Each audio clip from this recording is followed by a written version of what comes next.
ao terceiro estudo, né? Eu vou recomeçar ele, para que a gente possa pegar do início aqui para finalizar. Então aqui, doutrina do pecado, terceiro estudo, primeiro tópico. Temos uma natureza pecaminosa por causa da transgressão de Adão. A ideia de que Deus considera todos os homens culpados por causa do pecado de Adão é afirmado em Romanos 15, capítulo 15, verso 18 e 19. Então, se você pode abrir sua Bíblia, abre em Romanos, para nós confirmarmos isso, que Deus considera todos os homens culpados por causa do pecado de Adão. Sendo assim, o pecado de Adão foi transmitido a toda a raça humana. Romanos, capítulo 5. Romanos, capítulo 5.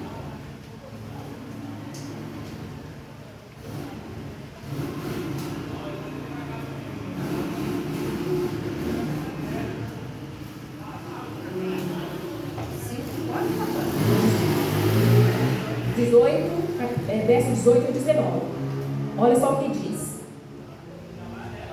Consequentemente, assim como uma só transgressão resultou na condenação de todos os homens, uma só, e essa uma só foi de Adão, assim também um só ato de justiça resultou na justificação que traz vida a todos os homens.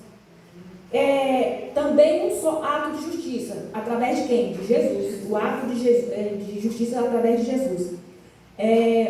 Logo assim como por meio da desobediência de um só homem, muitos foram feitos pecadores.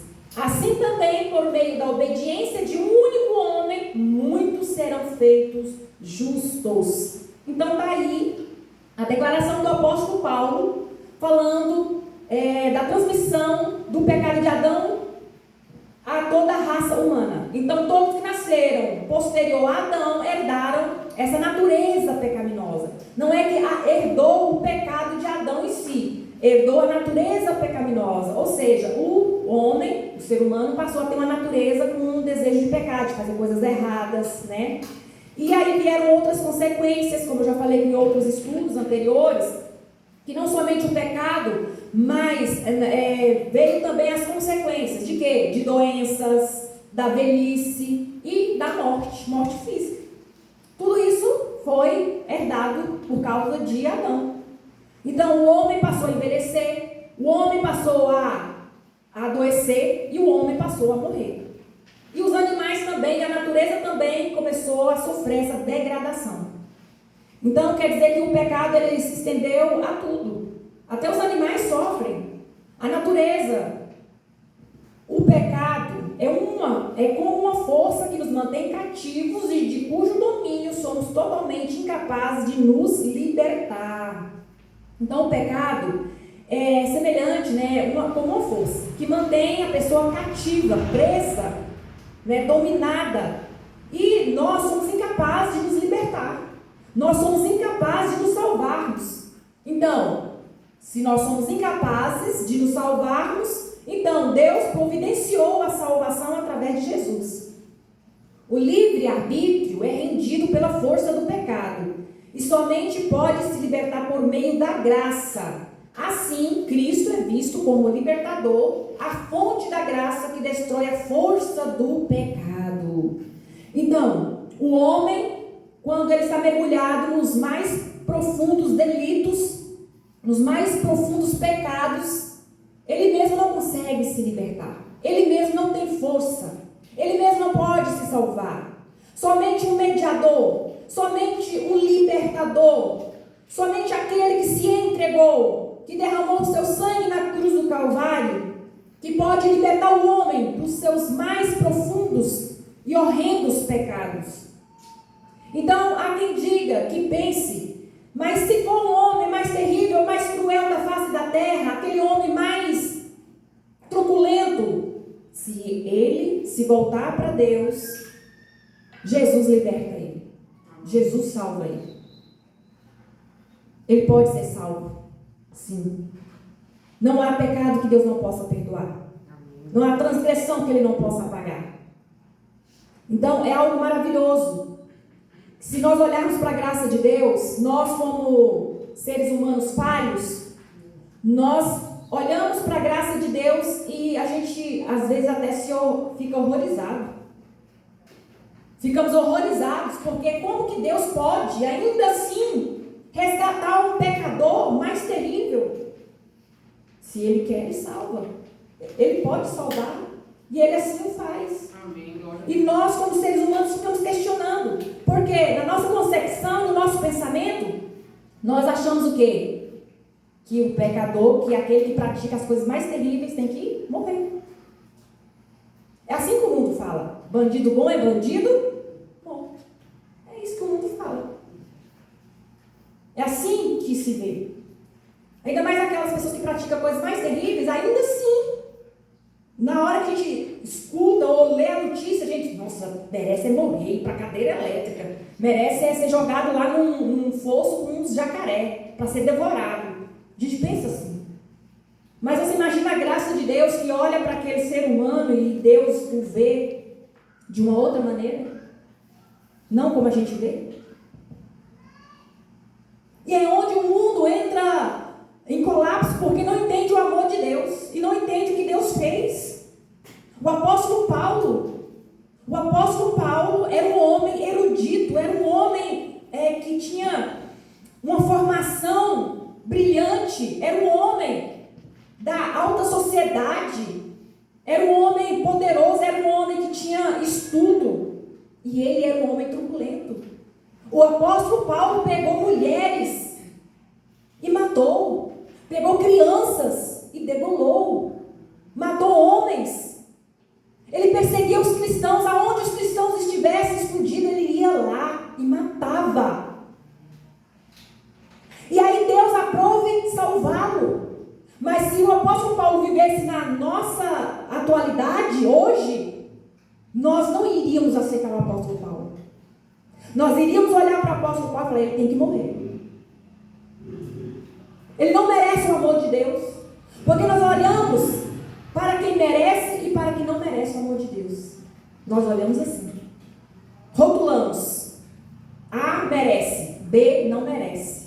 Porque nós olhamos não com o olhar de Deus, mas nós olhamos com o olhar humano.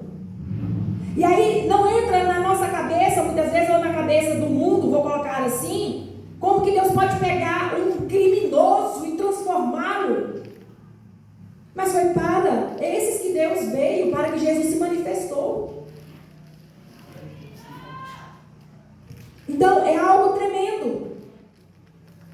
Apesar de estarmos libertos da condenação do pecado por meio da morte de Jesus Cristo na cruz, ainda estamos expostos às influências pecaminosas. Nós estamos expostos à influência do pecado. Como nós já estudamos aqui nos estudos anteriores, o crente, ele não vive na prática do pecado. Ele está sujeito ao pecado. É totalmente diferente. Nós entendemos que as pessoas que não conhecem a Deus, elas vivem na prática do pecado. Mas quem conhece a Deus, quem ama a Deus e obedece, ele está sujeito a pecar. O que é estar sujeito a pecar? Eu posso errar, muitas vezes até involuntariamente, sem querer, por um deslize, por um momento, mas da mesma maneira o Espírito Santo fala ao meu coração, você errou, porque o Espírito Santo fala conosco. Ele fala quando a gente pensou alguma coisa que não devia. O Espírito Santo, ele toca em nosso coração quando a gente age de maneira que não devia. O Espírito Santo de Deus, ele toca em nós quando nós fazemos alguma coisa que desagrada a Deus. Naquele momento, ele vai lá no nosso espírito e fala, você errou. Aí cabe a nós o quê? Nos voltarmos e nos arrependermos e pedirmos perdão e nos arrependermos de coração, ou fazer que não viu, está tudo bem. E ainda tentar justificar o erro. E é onde os cristãos, eles começam a se acostumar a fazer. E é onde está o perigo. Porque quem namora com o pecado está sujeito a cair. Então, errar, fazer alguma coisa em um momento ali, por exemplo, às vezes a gente fica nervoso numa situação e muitas vezes a gente vai lá e briga com alguém. A gente, como cristão, não deve brigar com ninguém, muito menos perder o controle, porque quais são os frutos do Espírito?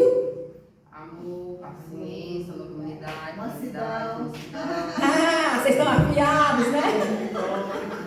Estão aprendendo. Domínio próprio. Olha lá, tá lá na parede, né? Paciência. Estudaram nos estudos passados, estão afiados. Muito bem.